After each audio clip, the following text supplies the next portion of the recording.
Hi, I'm Jeff Flimlin, Professor Emeritus from Rutgers Cooperative Extension. I'm here today with Seth Barker on the left and Peter Fisher on the right from Maine Sea Farms.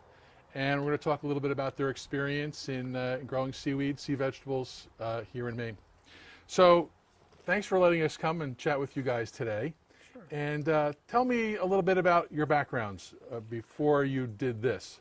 Yeah, well, I'm old enough, so I've done a lot of things before I did this, but I've got a marine biology background. So through the years, as I say, I've had lab jobs, I've had jobs on Fisherman's Co-op, mussel farm. Last 29 years before I started doing seaweed, I actually worked for Maine Department of Marine Resources, so doing mapping, oil spill response, and those sorts of things. Peter? And me, just like Seth, and maybe this is partly when you live in Maine, but I've done quite a number of different things, but almost all of it's in the seafood business. And, I went crew on commercial fishing boats and then became a fish cutter in Portland for about 6 years, back when there was lots of ground fish, so we made lots of money. And then I worked for him in the DMR for a year, and then I've ended up in the sales world for William Atwood Lobster Company, which I think was the biggest lobster company at the time, and worked a few years over at Great Eastern Mussel, and then somehow or other got wrapped into this aquaculture stuff. So I'm a partner in Pemaquid Mussel Farms, and now I'm a partner with Seth in Maine Sea Farms, growing seaweed. Well, how did that all translate for you guys into getting into seaweed, sea vegetable production? Well, the way it kind of worked is, Seth was just getting done with the DMR, and right about that time, Sarah Redmond, who was working for Maine Sea Grant at the time, she knew she had a lot of seaweed expertise. I think that's why they hired her, isn't it? And I had this aquaculture lease with extra space over there, and Sarah wanted to get out in the field, start doing stuff, and Seth was really interested in it, and I said, "There's the space." So that's kind of how it got going, and then I actually came in towards the end of that. I was aware of what was going on, but Sarah and Dana Morse, Maine Sea Grant, needed help getting lines off from the raft at the end of the season. So I went and looked at it and I said, wow, this is it. This is really what I want to do. Has the market changed over the past 6-7 years? Yes, it definitely has. It's gone from what I would call like sort of pie in the sky, and there was too much emphasis on showing, people growing it, and there wasn't enough emphasis on, well, now what are we going to do with it? And that has switched around a lot. Like the Island Institute has put some real efforts into figuring out how to market it, and as have a number of other private or public-private ventures like that. So, and it's just going to take time. It's going to take more time too. But this year, I'm seeing more hopeful sign. Things that we looks like we actually have some potential real orders. So where are people selling? Is it retail packaging? Is it food service restaurant? Is it wholesale?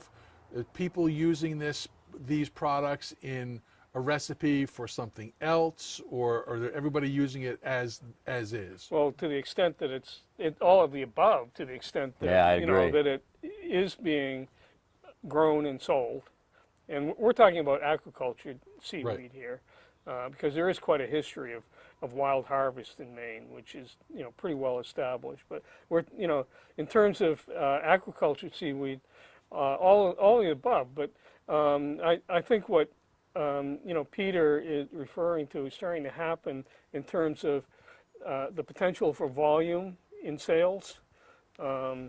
We put, Peter put a lot of effort over the past 2 years into direct sales to restaurants. in the Portland area, but the volume wasn't there. Yeah. And Is that fresh or dried? That was fresh. See, that was what we were, Yep. you know, and I still think that you know that can be part of the marketplace, but it just needs a little more tweaking and figuring out, because like Seth said, there was plenty of interest, but not a lot of volume. So that interest both in the restaurant sector and in the general people sector, they're seeing it, they're seeing stuff on TV about it, Right. it's being written about in the newspapers, and they're going, maybe I should try this, it's not as scary as I might once have thought.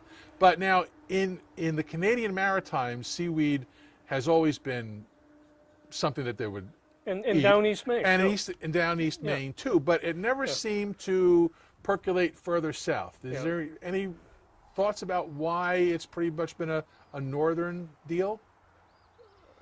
You know, I think it's a matter of history. You know, that Culture.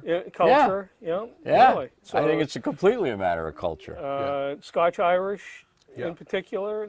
You know, not that French Canadians. You know, it wasn't part of French Canadian culture. I don't know that, but Scotch Irish culture, and it's it came and stayed. Yeah. You know.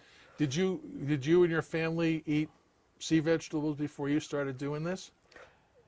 I have for a long time, but basically in one way. And I would go sporadically when I'd be in the natural food store here in Damascotta, which we have a really good one. And I'd see Shep Earhart's Maine Coast Sea Vegetables Dulce Flakes on the shelf.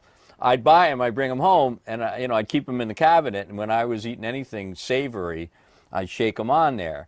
And why did I do that? Because I just know it's good for me. Yeah. You know, and that was to the extent of my seaweed eating. And now I'm trying to incorporate a little more into the household. I think that mindset about being good for you is kind of along the same lines when thinking about finfish aquaculture, growing salmon or whatever. People will understand that it is better for them to put those things into their diet. Yes, I think seafood in general, that's one of our selling points, really, because this is a lot better than a lot of other forms, of course, in the case of the animals out of the ocean, the protein, right. Sources. In the case of, and that's another thing, about seaweed. This is a different, this isn't an animal. And I don't know if it's true to call it a plant, although that's right. Sarah said that was a legal thing. Anyway, it's different. Because it is a plant. I think it's going to come. The market will grow. I really do feel the market will grow. What types of seaweed are you growing right now? We have primarily kelp right now. We've experimented with a fairly wide range of different types of seaweed. Actually, half a dozen, but sugar kelp is one of our primary growers. That is what we have the most volume in right now. Winged kelp or alaria, that's what we're drying today in the greenhouse is alaria. We also have a form of sugar kelp, saccharina, that we're calling skinny kelp, which is a very narrow blade and endemic to Casco Bay. So we're growing a small amount of skinny kelp. We had some seeded line for adults, and we were not successful this year with that seeded line. But we have been successful in past years in growing small quantities of adults, actually out on the unused space on the mussel raft. Now, is there a reason why you think that wasn't successful? Is it the spot, the water temperatures, nutrients in the water, the time of year you went in? I think it was time of year that went in. The lines very quickly became overgrown, so the adult seedlings that were there did not outgrow or outcompete, everything else that was in the water that was growing on the line. Yeah. So the three main species have been sugar kelp, alaria, and to a lesser extent adults. We've tried Porphyra, which is in the nori family, and we've tried Laminaria digitata, which is, turns out, our particular site is not really the best site for digitata. And we'll continue to experiment with different species. We spent some time with Gracilaria, another red seaweed, and our site's a little too cold for Gracilaria, so we tried a small plot up in a warmer part of the river, and that has some potential. Good. What do you think about this whole burgeoning kelp industry here in New England? It's got a long ways to go. No, I think that's a really good answer. It's got a long ways to go. Yeah. But it has a good base now, and that's important. It's got in Maine and around southern New England, there's a fair number of farmers with a few years under their belt, some experience with their farm sites. We've been now in Clark Cove for 7 years. There are other farms in Maine that have been at it for much longer than we have. So there's a good base that's building, but it still has a long ways to go. You think there's still room for more participants in the industry? Well, that's the answer there is totally market driven. Right. Yeah, so we've got to see these markets come along, and like I was saying, I think there's enough hopeful signs there. Yeah, and to go back to the the question of what do we think of it, for me, it's anything that we can do to re-diversify the fisheries. In Maine, I want to see for sure, because when I first got into this 40 years ago here, there was a lot more diversity, different things that people could do to make money on the water, and I want to see that come back more, because we are so dominated by the lobster industry now. We need to start working in other directions. And another perspective is it's farming. There's a limited amount of good farm land, not just in New England, right, but in the United States and worldwide. It's essentially an untapped potential for farming in a way that we can produce relatively large volumes of good food to add to the local production. Are there any caveats that you would have for those who are considering doing this? Be patient. Yeah, and I think a good way to start with it would be actually to look at the market end first. If you're thinking about doing it, spend some time pounding around and maybe try to find out who's buying it, or and see if you can find somebody who might say to you, yeah, you grow it, I'll buy it. I mean that it's obviously key. What's the sense of grow it if you can't sell it? Right. You guys already had a lease to start on. Peter had a lease, yeah.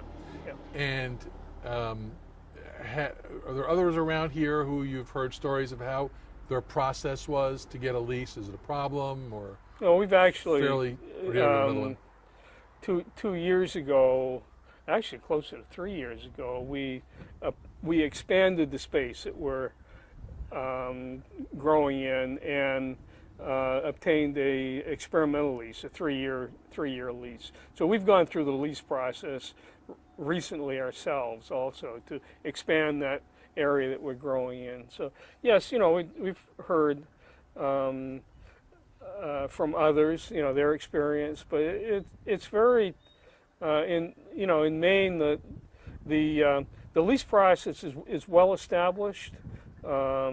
It's well supported in terms of the legal side of it, and it's also well supported in terms of how you go about it. But there is no one way to assure that a lease application will be successful, and it's a lot of work. It's not something that's done lightly. You know, a lot has to be done, not just putting an application together, but in terms of education in the community about what you're doing. And that was one of the challenges I think we had, was that because seaweed is new, there was a fair amount of skepticism in terms of, you know, what we were proposing and why we were asking to expand this area and lease. The you keep using the word farming, and I'm glad that you do.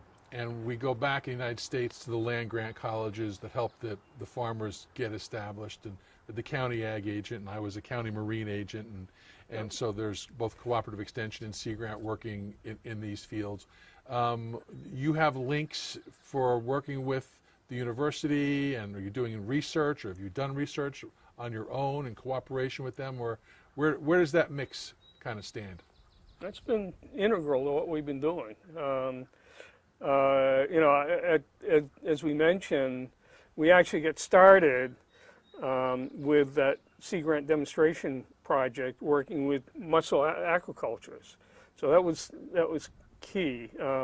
We've had good relations with University of Connecticut, Charlie Arish, and students from his lab, and we have worked pretty closely with University of Maine on a number of projects, and continue to work with University of Maine. So both Sea Grant and the University of Maine system have been integral into, you know, what we're doing. We're fortunate, and I've got to say this, we're just around the corner from the Darling Marine Center, right.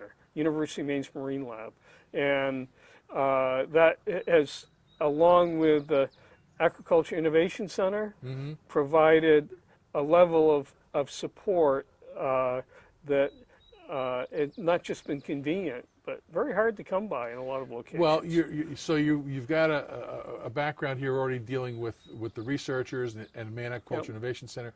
If you were king, from the production end to the marketing end, if you could say, I need someone, or I need some research to do such and such, what would that be? Well, let's see. From the marketing end, probably some boots on the ground. You know, to get out there to you know, do demonstrations and talk to people in stores and that type of thing. I think, you know, that it's that more and more of that's going to need to be done to grow the market.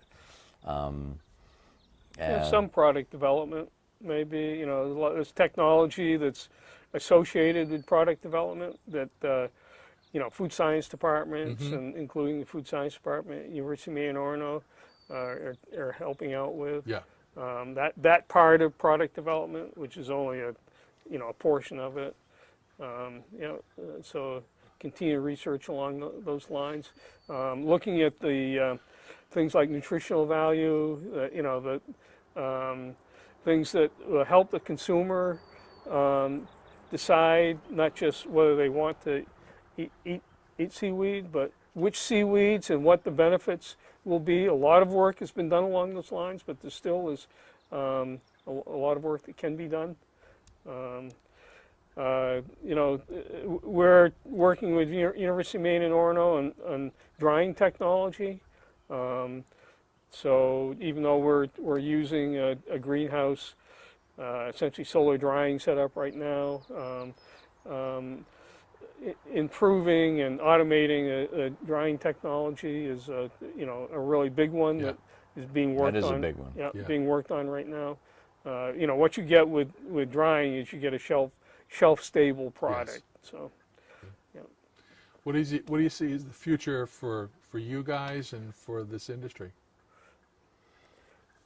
Well, I think that bulk buyers are going to develop, and that'll give, you know, that'll give some ready market, you know, because people who are capable of taking this stuff in the fresh state and doing whatever they want to do with it, you know. and that'll mean finally we'll all get some income coming in from that, and then I think there'll be a diverse number of product forms that are coming about. There's a guy in Portland that has a company now, Cup of Sea, and he's making teas with seaweed in them. I haven't tried them yet. I need to. And in our particular case, I got one particular thought on a retail product that I really want to do. And I think we could do it. We've sort of figured out just about all the steps we would have to take to make that happen, and it's doable. So. I thank you both for your time today. It was a great little chat, and I'm looking forward to go over to Clark's Cove and take a look at the lines that are over there. Super. Glad you stopped by. And that'll be it for us for today. And thank you all for listening and watching. Sure.